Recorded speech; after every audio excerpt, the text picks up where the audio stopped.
When a major tragedy strikes, a terrorist attack, an oil spill, the first priority is to get the situation under control.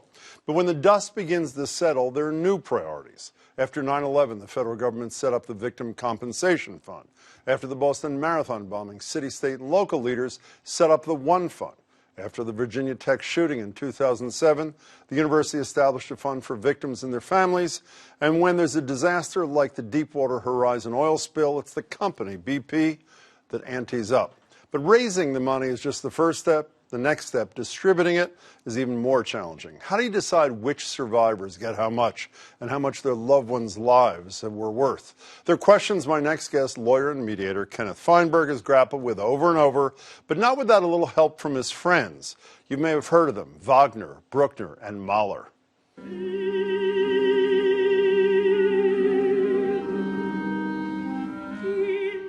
Feinberg was the mediator in charge of deciding who gets what after the tragedies I just mentioned, plus the damage caused to Vietnam vets by Agent Orange, the Aurora Theater shooting, Sandy Hook, clergy abuse in the Archdiocese of New York, and many more.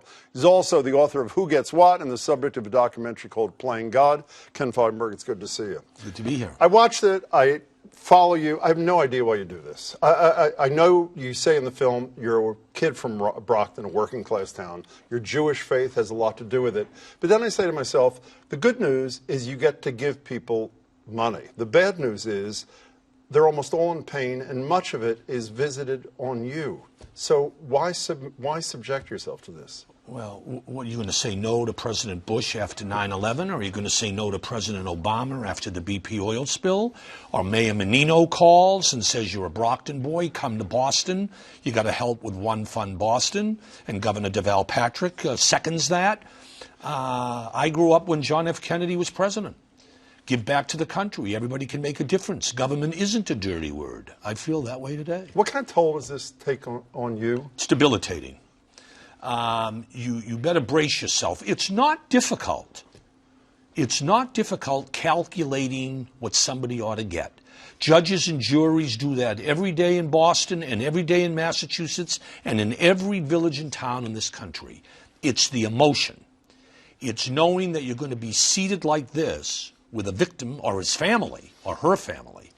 And that part of the job, the one-on-one contact, keeps you up at night. Well, let me ask you the question one-on-one that I know you were asked a lot of times after 9/11 and all the other things. Why is that stockbroker's life worth more than my husband's life, who was a janitor in the World Trade Center? They both worked hard. They're both committed to their families. Why should he get more than he? That's the American legal system. That's capitalism.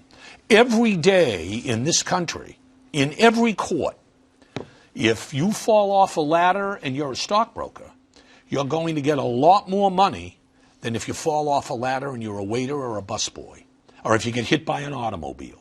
That's the system. Now, are you okay with that? Because I get the sense from you from afar that you're really not. I'm really not. And that's why when you set up programs like One Fund Boston, which isn't tied to the legal system, it's separate.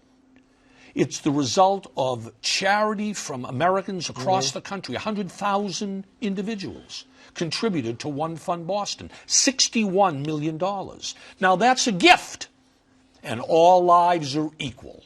And in that case, in that matter, One Fund Boston, if you died on that day, if you were one of the four who died, including the policeman in Cambridge, $2.5 million, whether you're 10 years old or a wage earner who's 50 years old, or a banker. And that's how you do it if you were the czar of all these things. In 9/11, I would have said everybody who died gets the same amount of money. You know, when you say everybody is equal, that's not actually true. It's true within the fund. Right. There was a very powerful piece in the New York Times after the One Fund, and two of the people quoted were two of the most wonderful people I ever met, two pastors, Kim and Ron Odom, whose son Stephen was killed in Boston years before. They're such incredible members of the community. And they said, and I'm going to paraphrase, they basically said, we don't begrudge anything the families on Boylston Street or in Cambridge get, but there have been dozens of families who lost somebody they loved just as much as those families love those people. we get nothing. What do you actually wrote a line in one of your books I wrote down from a long time ago. Why should the public or private money be used to compensate certain citizens while denying similar generosity to others? What's the answer to your own question? You're right. Bad things happen to good people every day. That's why these funds that I design and administer are aberrations. They're very, very rare.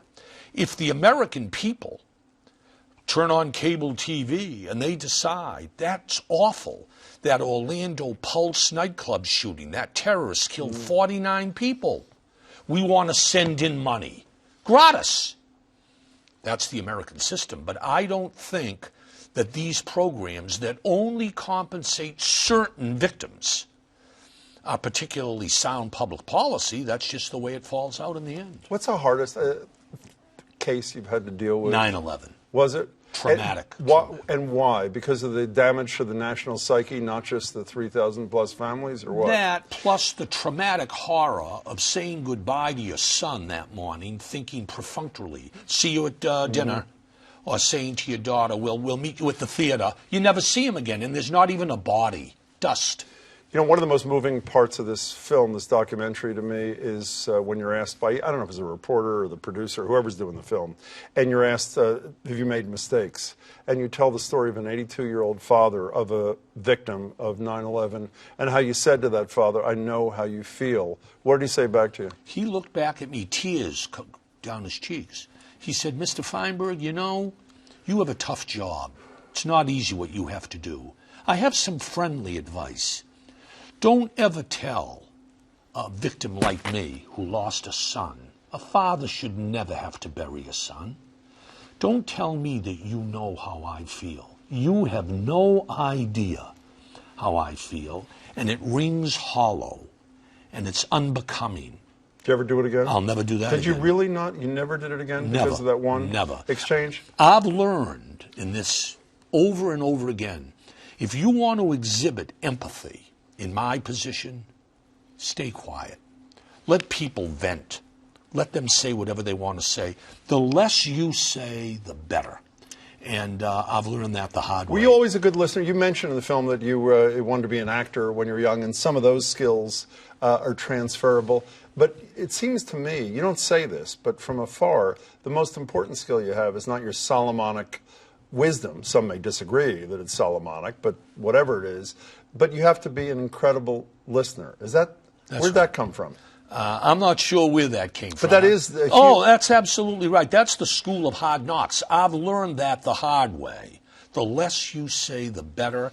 Listen and respond very, very carefully. Every person watching the show who knows me says you should take a little lesson from that lesson. How's this changed you through the years? How are you different from what you were when you started all this? Well, was Agent Orange the first thing? Agent Orange was the start. Judge Weinstein in Brooklyn put me to work in this whole field. I practiced in front of him when I was a little boy. He's still sitting. I know he is. 97 years old, he's still sitting on the federal bench. How's it changed you in all these years? You become much more fatalistic. I don't think I plan anymore more than 2 weeks ahead. People go out their daily work, and they're the innocent victims of a curveball, life's misfortune, a roll of the dice. And I think one reason the American people are so receptive and sympathetic to victims, they're but for fortune. You get up every day and you go to work and you don't know what can happen, and I don't plan too far ahead. That's clear. Are those lessons for you, lessons that we should adopt based on what you've learned? I don't think so. I think everybody may think differently. That's just my view, but everybody ought to at least take it into account. What's your reaction when you read that just days, well, it's gone on even before, a man whose daughter was killed at Sandy Hook took his own life? He was one of the plaintiffs against Alex Jones, who was talking about crisis actors. What was your personal reaction to this Alex Jones thing? Tragedy. Just a tragedy. I don't know all the facts. Alex Jones, etc. All I know is the fact that this individual felt compelled to take his own life is just mind-boggling to me. How's your blood pressure? My blood pressure is excellent. Is it really? My blood is pressure it drugs or is it health? No, what is it? No. Sleeping is a problem. What's on? I hope you're here forever. What's on your epitaph? How do you want to be remembered? Oh, I just gave back to the country. I just think I grew up in Brockton when John F. Kennedy was in the White House. And you know, three things I'll always remember, three of his great quotes. Government is not a dirty word, notwithstanding what we hear about today. You know, serving the public interest is a noble undertaking. And most importantly, what I'll always remember, and maybe that's my epitaph, every individual can make a difference. And I still believe that. And that's guided me a great deal in my work. You work for another Kennedy who made a difference too, Ted Kennedy. Good to see you, Ken Feinberg. Thanks very so much for your time. Really appreciate it.